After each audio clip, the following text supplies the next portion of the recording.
3 months after Prometheus 9, the galaxy was a different place.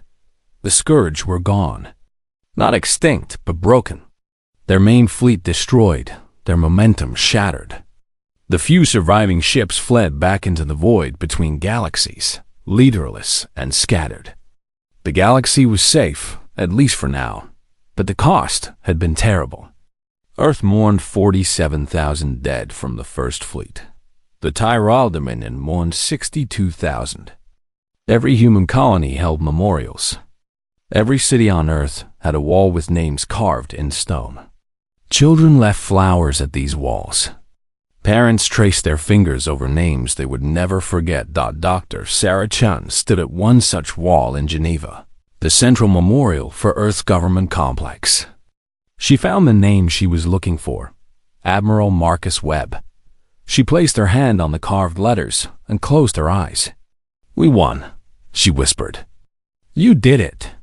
But winning felt hollow. So many dead. So many families destroyed.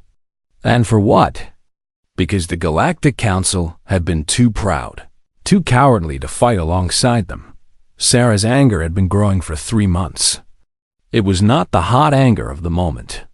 It was cold, hard, and focused. The kind of anger that changes things. She walked into the assembly hall where the United Earth government was meeting. The representatives fell silent as she entered. Sarah had been appointed the new Secretary of Galactic Affairs. She spoke for Earth now, and Earth's voice had grown very loud. "The Galactic Council has requested a meeting," Sarah announced. "They want to congratulate us on our victory." Bitter laughter rippled through the hall. "They want to congratulate us," Sarah continued, her voice sharp. "After they refused to help. After they told us to run away. Now that the Scourge are defeated, now they want to talk. What do we do?" Someone asked. Sarah smiled, but it was not a kind smile. "We go to the council, but not to receive congratulations. We go to change everything." 2 weeks later, Sarah stood once again in the Galactic Council chamber. But this time was different. Behind her floated 500 human warships, new vessels built in the shipyards that had worked without rest for months. The council could see them through the chamber's transparent walls. A reminder that humanity was no longer weak. The Quorum representative spoke first, his metallic voice carefully neutral. "Ambassador Chun, the council wishes to express its relief that the Scourge threat has been eliminated. Humanity has proven itself capable." "Stop," Sarah interrupted. Silence. No one interrupted a council session. "I did not come here for your congratulations," Sarah said. Her voice echoed through the chamber. "I came here to tell you that humanity is done asking for permission. We are forming the Outer Defense Coalition, an alliance of species who actually fight to defend the galaxy, not species who hide and hope the danger passes." Murmurs of shock rippled through the council. The Veshan representative's blue light pulsed with what might have been anger. "You cannot simply create a military alliance outside the council's authority. Watch us," Sarah said flatly. She pressed a button on her datapad. Images appeared in the air. Ships. Fleets. Not just human vessels. The Tyrell had already pledged their remaining forces to the coalition. So had 3 other species minor powers that the council had ignored for centuries. "The coalition has 400 warships already," Sarah continued. "And we are accepting new members. Any species willing to defend the galaxy, not just their own territory. Any species with the courage to stand and fight." The Quorum rose from his seat. "This is unacceptable. You are fragmenting the galactic order. You are doing what you should have done," Sarah snapped. "The Scourge nearly destroyed us all. Not because they were unstoppable, but because you were cowards. You had the ships, the technology, the resources, but you did not have the will." She looked around the chamber, meeting eyes with as many representatives as she could. Humanity lost 47,000 people at Prometheus 9. The Tyrell lost 62,000. We bled for this galaxy. We died for species that would not even share intelligence with us. And now you want to congratulate us? No, you want to control us. You want us to go back to being the junior species that follows your rules. Sarah's voice grew harder. That is over. The coalition is open to any species who want to join. We will share our technology, our tactics, our resources. But we will not bow to a council that turned its back when we needed help. The chamber erupted. Some species shouted in anger. Others called for order. But Sarah noticed something else. Some representatives sat quietly, watching with thoughtful expressions. The session adjourned in chaos. But as Sarah left the chamber, she was approached by several ambassadors. The Vryn, the Celtic, the Praxis Collective. 5 more species, not the great powers, but solid middle-tier civilizations with real military strength. We wish to discuss membership in the coalition, the Vryn ambassador said quietly. Over the next month, the Galactic Council fractured. 23 species left the council to join the coalition. Another 15 began talks.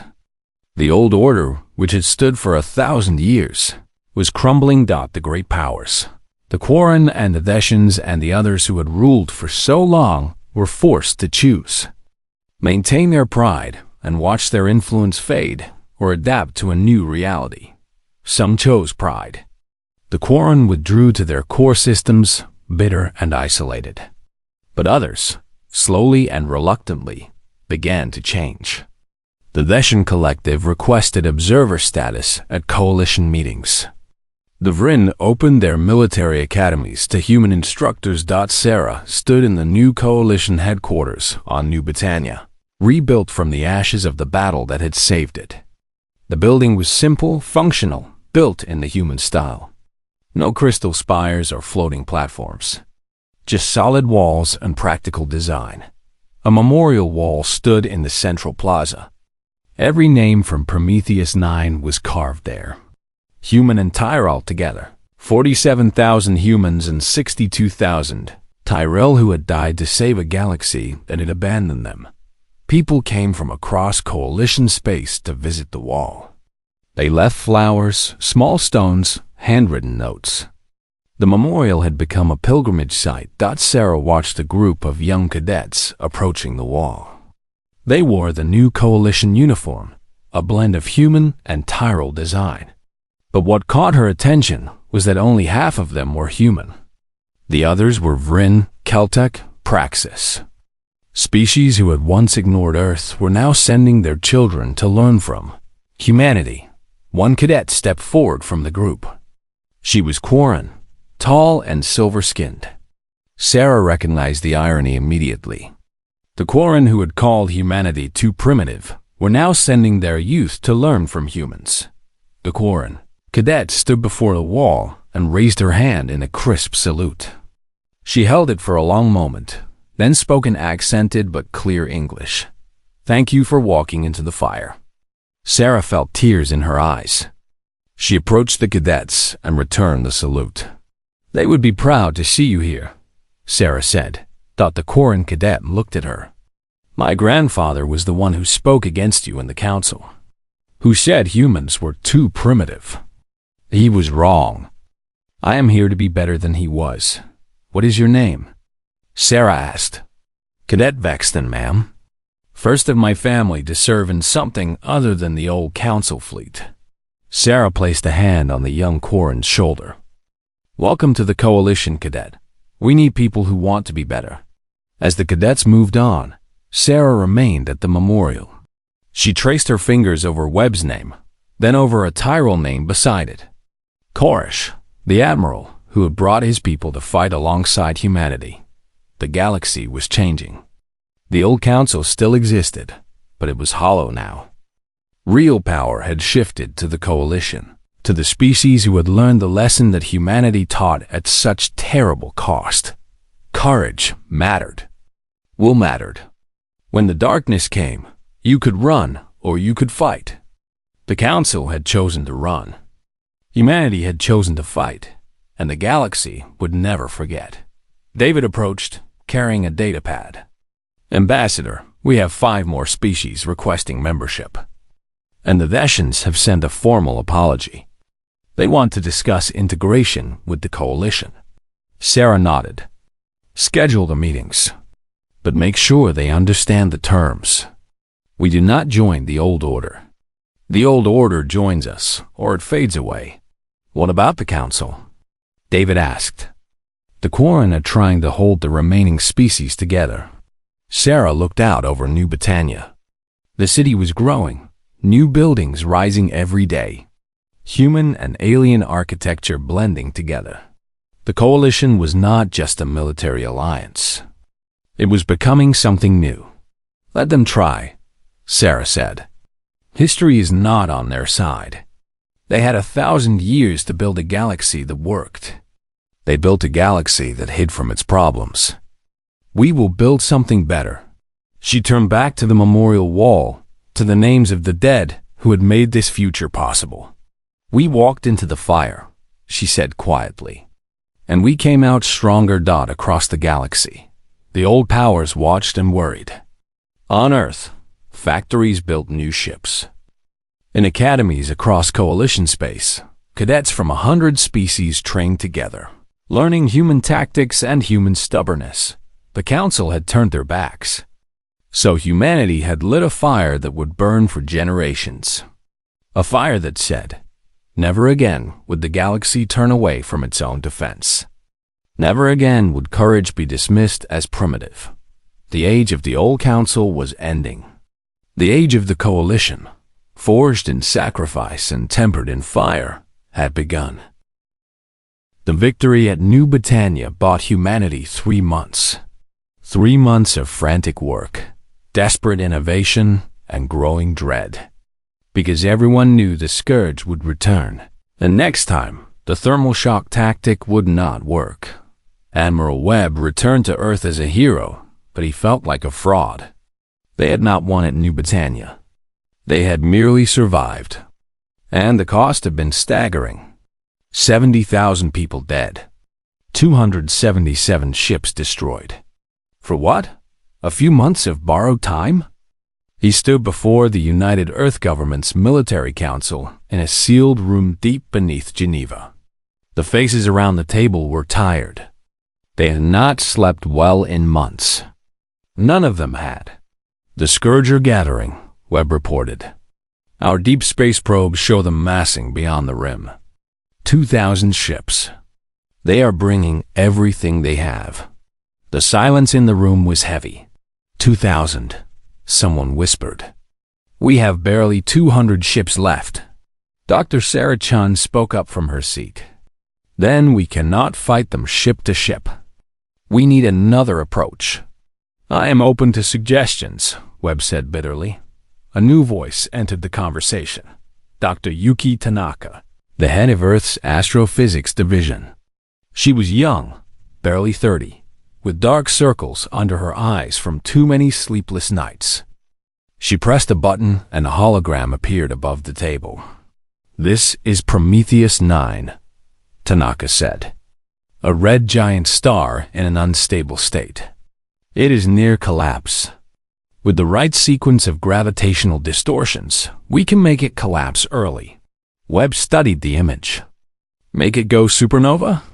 Yes, a controlled stellar detonation. The blast wave would destroy everything within 3 light hours. If we can lure the Scourge fleet there, we end them, Webb finished. He leaned back in his chair. What do we need? Tanaka highlighted points around the star. We need to position gravity generators at these 6 points.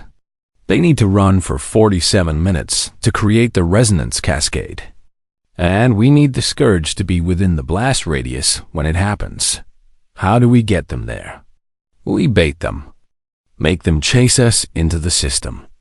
Make them angry enough that they commit their entire fleet. Webb saw the flaw immediately. Someone has to stay. To operate the generators, to keep the Scourge engaged. To make sure they do not leave before the star goes. Tanaka nodded slowly. Yes, It is a one-way mission. The ships that go to Prometheus 9 will not come back. The room fell silent again. They were discussing murder, asking people to sacrifice themselves, to fly into a star system, knowing they would die there. It was monstrous. It was necessary. I will lead the mission, Webb said. Admiral, you do not have to, Sarah began. Yes, I do. Webb's voice was firm. I asked 300 ships to follow me to New Britannia. I watched most of them die. If I am asking people to sacrifice themselves, I go first. The vote was taken. The mission was approved. They had 6 weeks to prepare. Webb took the first fleet, what remained of it. 142 ships. He asked for volunteers, and every single person in the fleet raised their hand. They knew it was suicide. They came anyway. The news spread across Earth. People gathered in the streets, watching the ships prepared to depart. Some cried. Others saluted. Parents held their children tight and explained that sometimes good people had to do hard things. Then something unexpected happened. A transmission came from the Tyrell Dominion. The Tyrell, that minor species whose ambassador had watched Sarah's humiliation at the council with shame in his eyes. Their message was brief. We have 47 ships. They are yours if you will have them. We cannot let humanity fight alone. The Tyrell fleet jumped into Earth orbit 3 days later. Small ships, older models, but armed and ready.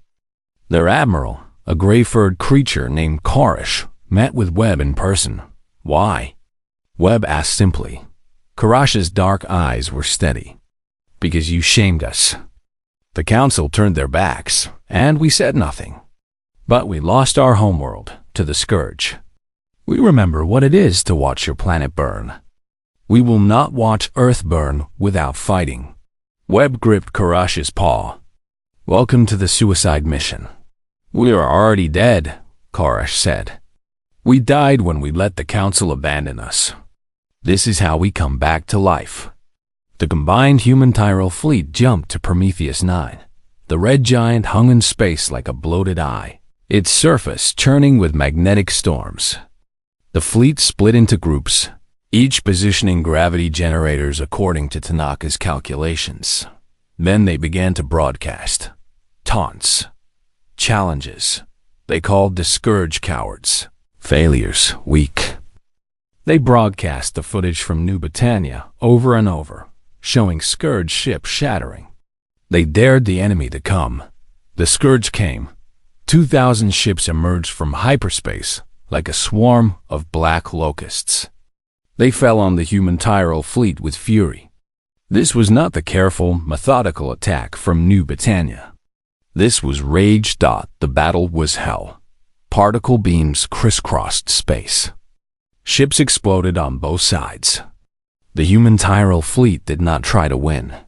They tried to survive long enough. 47 minutes. That was all they needed. Webb watched the countdown on his command screen. 30 minutes remaining. The Defiant shook as a beam grazed her hull. Half his fleet was already gone.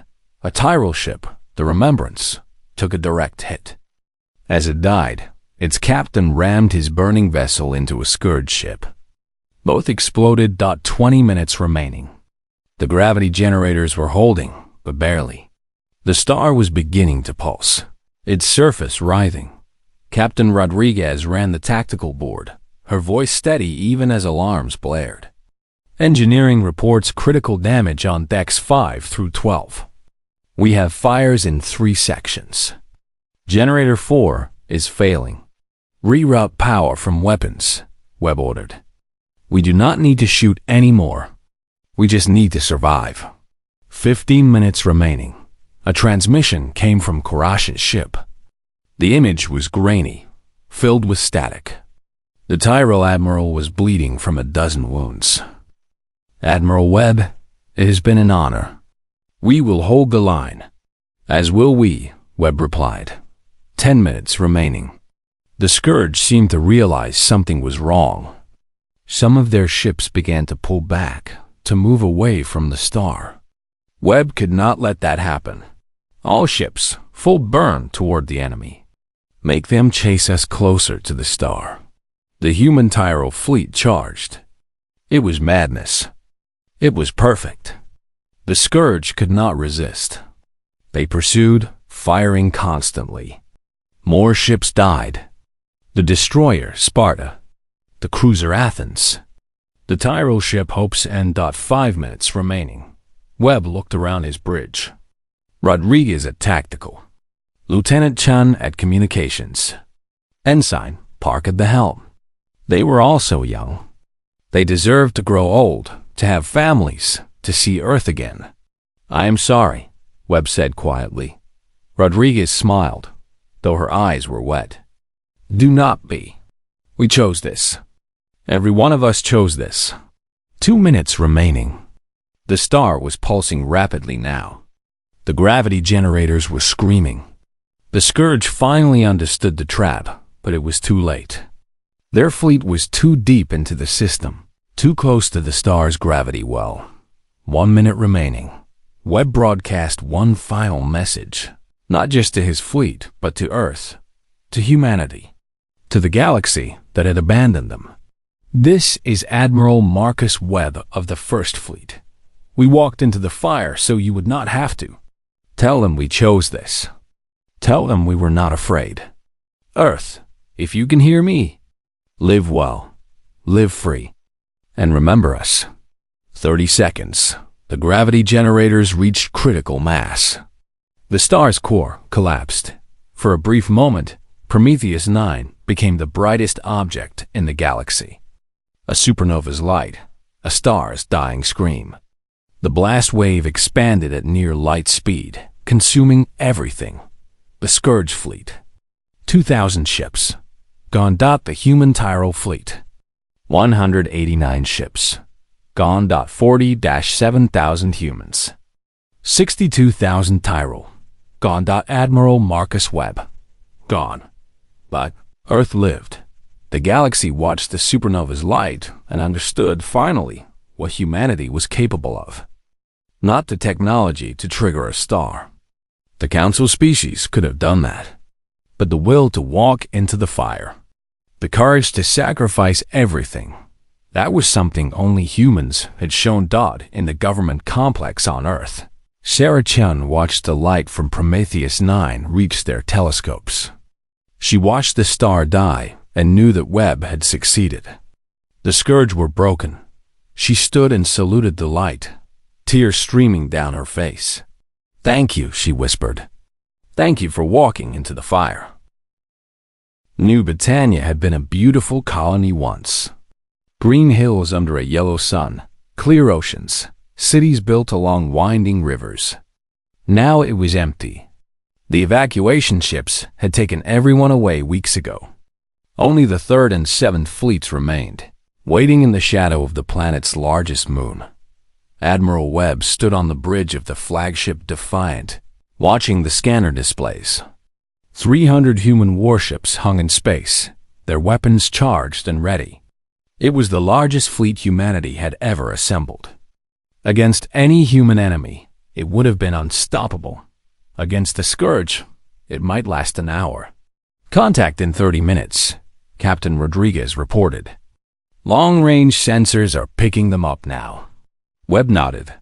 He had spent the last 4 months studying every recorded encounter with the Scourge. Every battle the Council species had lost. Every transmission from dying ships. He had watched the footage until he could close his eyes and see the enemy perfectly. The Scourge were not like anything humanity had fought before. They were silicon-based life forms, creatures of living crystal and stone. Their ships grew from asteroids, massive structures that looked like Gothic cathedrals carved from black glass. They did not use missiles or bullets. They used particle beams that could cut through hull plating like tissue paper. Every species that had fought them had used the same tactic: stand off at long range and fire everything. It never worked. The Scourge ships were too tough, too well armored. You could pound them with fusion warheads for hours and barely scratch them. But Webb had noticed something. something small that every other species had overlooked. "Engineering, are the charges ready?" Webb asked. "All 3,000 charges are in position," the chief engineer reported. "Thermal oscillators online. Waiting for your command." Webb allowed himself a small smile. The council species fought like they lived, careful and precise. They tried to win through superior technology. Humanity did not have superior technology, so they would win by being crazy instead. "All ships, this is Admiral Webb. You know the plan. Draw them into the belt. Make them chase you. Do not engage directly until I give the signal." The response came from 300 captains. "Understood." The Scourge fleet emerged from hyperspace like a nightmare made real. 60 ships, each one the size of a small moon. Black crystal surfaces reflected no light. They moved in perfect formation, inexorable as death itself. Webb watched them on the display. 60 ships. The Scourge had destroyed the Quarren's 1,000-ship armada with 80. Humanity had brought 300 to fight 60. The Council would say humanity had a numerical advantage. Webb knew better. 60 Scourge ships could easily destroy 300 human vessels, unless the humans were very clever and very lucky. "All ships, begin the attack run. Make it look good." The Third Fleet surged forward, weapons blazing. Railguns hurled tungsten rods at a fraction of light speed. Missiles streaked across the void, their fusion warheads bright as small suns. Energy weapons carved lines of fire through space. The barrage struck the Scourge fleet like rain against mountains. The black crystal hulls absorbed the impacts, barely scorched. A few surface cracks appeared, nothing more. Then the Scourge returned fire, particle beams. Coherent streams of accelerated matter lanced out from the enemy ships. The first beam caught the destroyer Achilles, cutting it in half. The second vaporized the cruiser Thermopylae. The third killed the Valiant and everyone aboard her. "Break formation. Fall back toward the asteroid belt," Webb ordered. The human ships scattered and ran. It looked like panic, like a rout. The Scourge did what they always did, what every predator does when prey runs. They chased. The human fleet plunged into the asteroid belt that circled New Britannia's sun. It was a dense field, rocks the size of cities tumbling through space. The human ships wove between the asteroids, using them for cover. The Scourge followed, their massive ships crushing smaller rocks as they came. "They are fully committed," Rodriguez reported. "All 60 ships are in the belt." "Good," Webb said. "Engineering, activate Sequence 1. Throughout the asteroid belt, hidden charges detonated. But these were not explosive charges. They were thermal oscillators, human devices that could superheat matter to thousands of degrees in seconds, then flash freeze it just as quickly. The asteroids around the Scourge fleet began to glow cherry red, then white hot. Molten rock sprayed into space. The heat washed over the enemy ships, and their crystal hulls began to expand from the thermal stress. Then Sequence 2 activated. Flash freeze.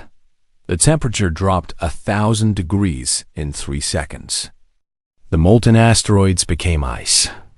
The Scourge hulls expanded from heat, suddenly contracted from cold. Crystal is strong, but it is also brittle. Thermal shock is its greatest weakness. The first Scourge ship cracked down the middle with a sound like a mountain breaking. The crack spread, branched, shattered the ship into 1,000 pieces. Then the second ship broke. Then the third. It was like watching a glacier calve. Massive chunks of crystal hull spinning away into space. Internal systems exposed to vacuum. The Scourge, for the first time in recorded history, dying in large numbers, but they were not dying fast enough. The remaining Scourge ships began to adapt. They moved away from the charged asteroids. They focused their fire on human ships instead of chasing them, and their particle beams were merciless. The Seventh Fleet took the worst of it. Ship after ship died, their hulls cut open, their crews lost to vacuum. Captain Kim's voice came over the command channel, calm even as her ship burned around her. "This is the Sovereign. We have taken critical damage. Reactor is failing. It has been an honor." The Sovereign exploded in a ball of plasma. Webb watched the tactical display. 30 Scourge ships destroyed, 30 remaining. But humanity had lost over half its fleet. The math was turning against them. All ships, thermal charges sequence 3. Full power. Every remaining charge in the belt detonated at once. The cycle of heat and cold repeated, faster this time, more intense. Another 15 Scourge ships shattered, their hulls unable to withstand the stress. 15 Scourge ships remained, and they were retreating. Webb stared at the display in disbelief. "They are withdrawing?" "Confirmed," Rodriguez said. "All remaining enemy ships are jumping to hyperspace." The Scourge left. For the first time in their known history, they had retreated from a battle, but the cost had been terrible. Of 300 human ships, only 23 remained combat capable. Tens of thousands of people were dead. The space around New Britannia was filled with debris from both fleets, a graveyard of broken ships and broken dreams. Webb sat down slowly in his command chair. They had won. Somehow, impossibly, they had won. "Get me a channel to Earth," he said quietly. The connection took a moment to establish. Then Sarah Chen's face appeared on the screen, hope and fear mixed in her expression. "Admiral?" she asked. "The Scourge are retreating," Webb said. "We stopped them, but we lost most of the fleet." Sarah closed her eyes for a moment. When she opened them, there were tears there. "You saved us time." "How long do we have?" "Unknown. They will adapt to the thermal tactic. It will not work a second time. We need something else. Something bigger. We will find it," Sarah promised Dodd after the transmission ended. Webb stood and looked out at the wreckage. 23 ships from 300. But they had proven something important. The Scourge could be hurt. They could be killed. They could be made to retreat. News of the battle spread across the galaxy within hours. Some council species watched in shock. Others dismissed it as luck. But a few, a very few, began to wonder. Perhaps the humans were not as primitive as they seemed. Perhaps courage mattered more than technology. Perhaps the galaxy had been wrong about the species from the death world called Earth. The broadcast went out to every human colony, every station, every ship. Dr. Sarah Chen stood before the cameras in the United Earth Government Assembly Hall, her face tired but composed. Behind her, the flags of 100 nations hung still in the recycled air. "The Galactic Council has refused our request for assistance," Sarah said simply. "They have advised us to evacuate Earth and flee beyond the galactic rim. They will not fight the Scourge." For a moment, the galaxy held its breath. Then the panic began. On Mars, people rushed to the spaceports. On Europa Station, families fought for seats on ships that were already full. The outer colonies, those closest to the Scourge's projected path, began emergency evacuations. But there were not enough ships. There would never be enough ships. Earth held 40 billion people. The entire human fleet could evacuate perhaps 500 million if they stripped the warships down and packed people in like cargo.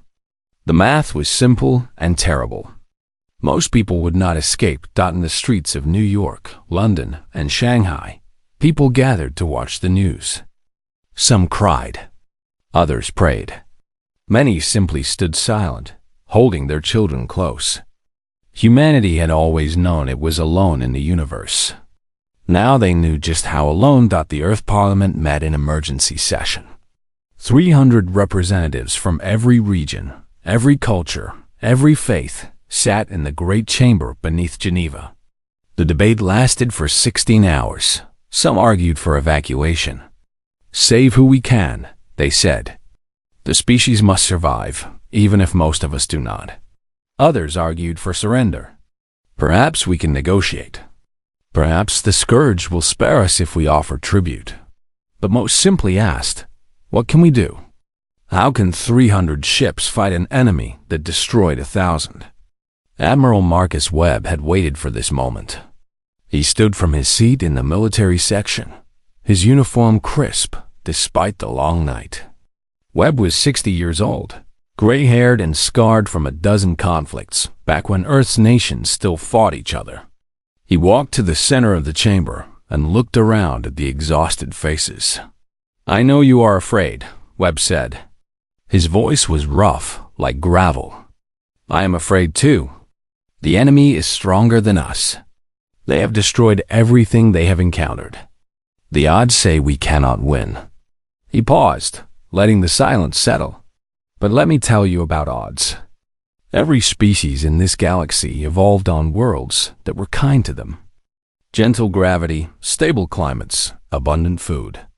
They reached the stars because their planets let them dream. Do you know what Earth gave us?" Webb pressed a button and images appeared on the screens.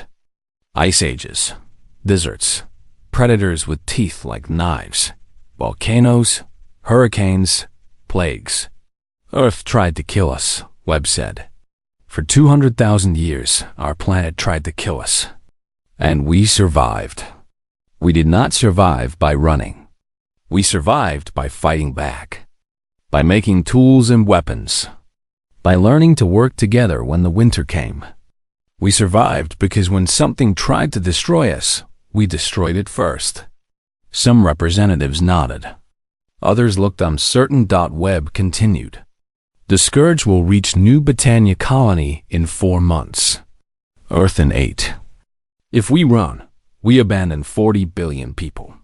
If we fight, we probably die. Those are our choices." He looked at each representative in turn. "But here is what I know about humans. We do not let our people die without a fight. Not 40 billion of them. Not even one." The Quarren called us primitive and barbaric. They were right. We are barbaric. We evolved to fight, to survive, to never surrender.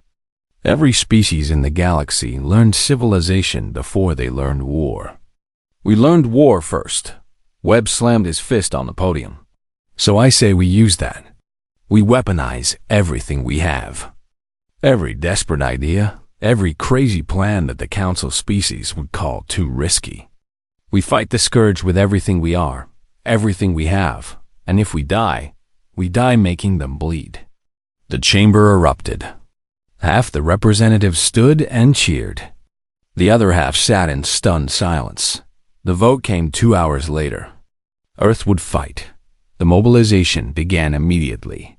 Every shipyard in the solar system went to full production, running 24 hours a day. Civilian factories were converted to make weapons.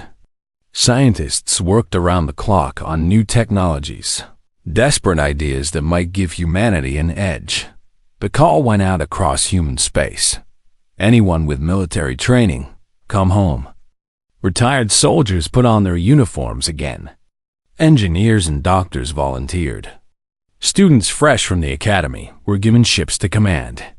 It was not enough, but it was everything humanity had.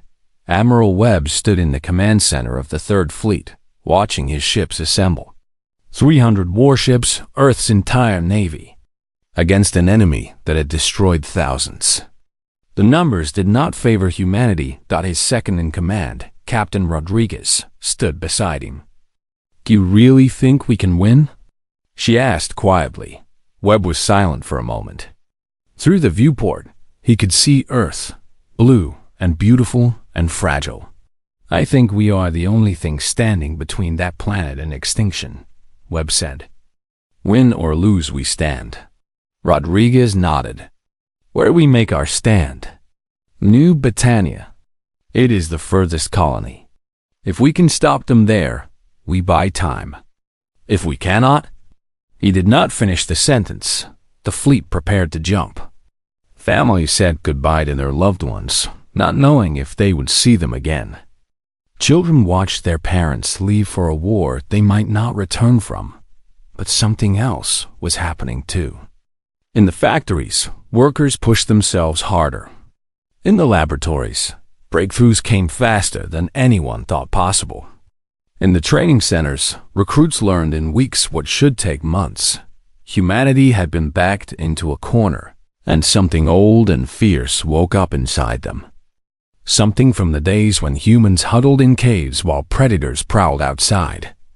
Something that said, "We do not go quietly into the dark." Sarah Chun watched the fleet depart from Earth orbit.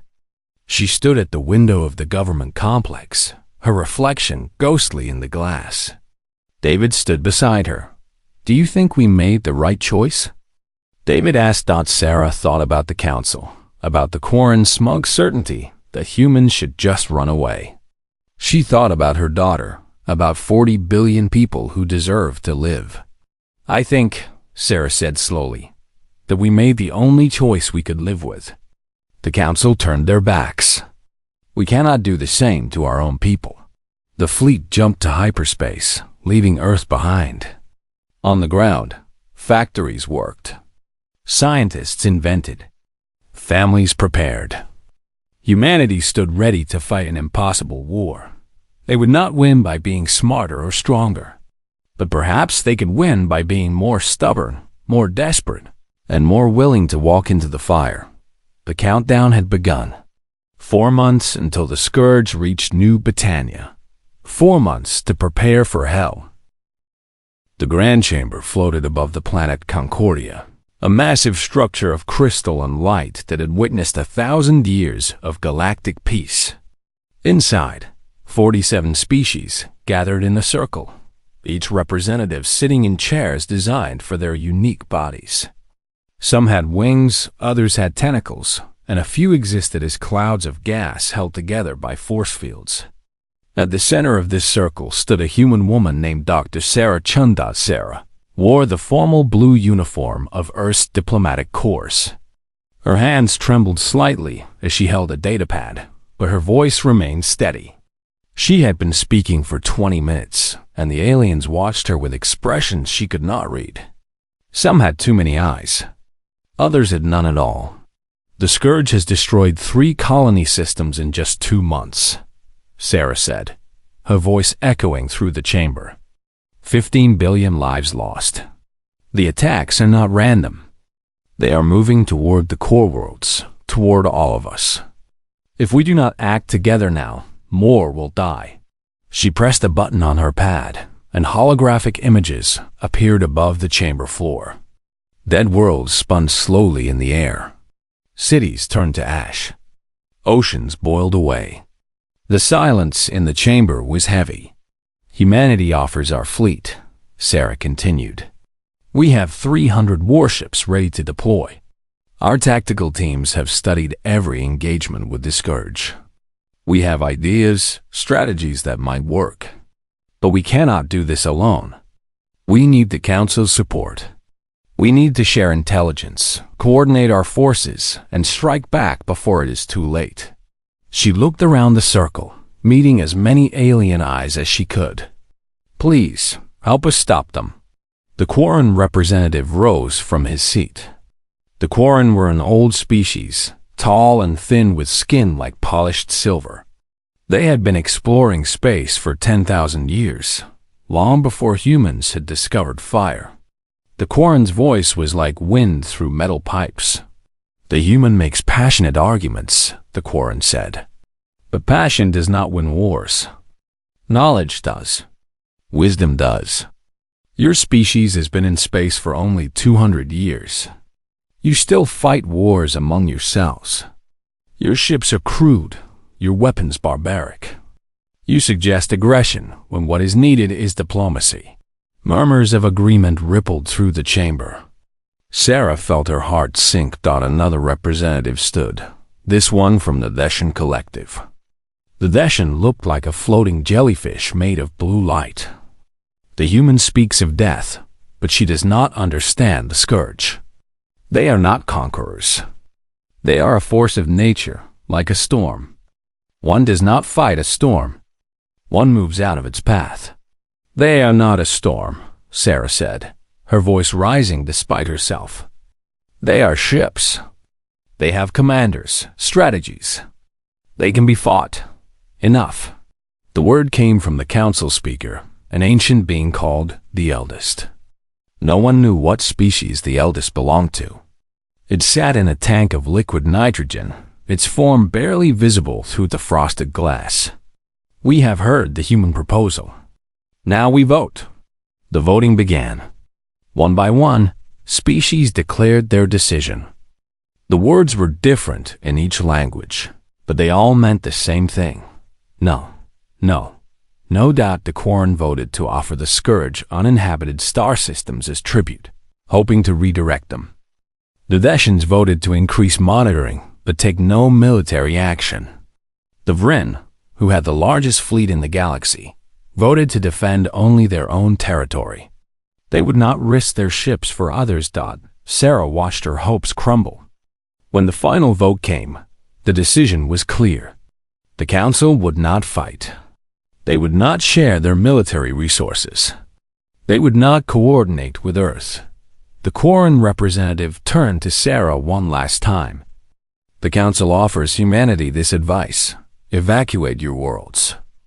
Take your people beyond the galactic rim, beyond the Scourge's path. There is no shame in survival. Sarah's hands clenched around her datapad. And what about those who cannot evacuate? What about the 40 billion people on Earth alone? We cannot move them all in time. Then you must make difficult choices, the Deshan said softly. Choose who lives. This is what adults do. The chamber began to empty. Representatives floated, walked, or flew toward the exits, discussing trade agreements and cultural exchanges as if nothing important had happened. Sarah stood alone at the center, the holographic images of dead worlds still spinning above her. An aide approached, a young man from Earth named David. Ambassador? The ship is ready to take us home. Sarah did not move for a long moment. She stared at the empty seats, at the place where the galaxy's great powers had sat and done nothing. Finally, she nodded. Double quotes. Yes, let's go home. As they walked toward the exit, Sarah passed the Tyrell ambassador standing in a shadowed alcove. The Tyrell were a minor species, barely noticed by the great powers. Their ambassador was small, covered in gray fur with large dark eyes. The Tyrell homeworld had been one of the first casualties of the Scourge attack. The Tyrell ambassador said nothing, but Sarah saw something in those dark eyes. Shame, perhaps, or anger. Or both. The walk to the docking bay felt like miles. Sarah's mind raced with what she would tell Earth. How did you explain that the galaxy had abandoned them? That 47 species with the power to help had simply walked away? On the ship back to Earth, Sarah sat in the command chair and stared out at the stars. Somewhere out there, the Scourge was coming. Ships made of living silicon, vast and terrible, consuming everything in their path. And Earth would face them alone. David brought her a cup of coffee. What will you tell them? He asked quietly. Sarah took the cup, letting the warmth spread through her hands. She thought about her daughter back on Earth, about all the children who deserved to grow up safe. She thought about humanity's short, violent history, and how every time they were pushed to the edge, they found a way to push back. I will tell them the truth, Sarah said. The council turned their backs. Now it is up to us. She took a sip of coffee and continued staring at the stars. Somewhere behind those stars, the Scourge was coming. And somewhere ahead, Earth was waiting. Humanity would have to find its own answer.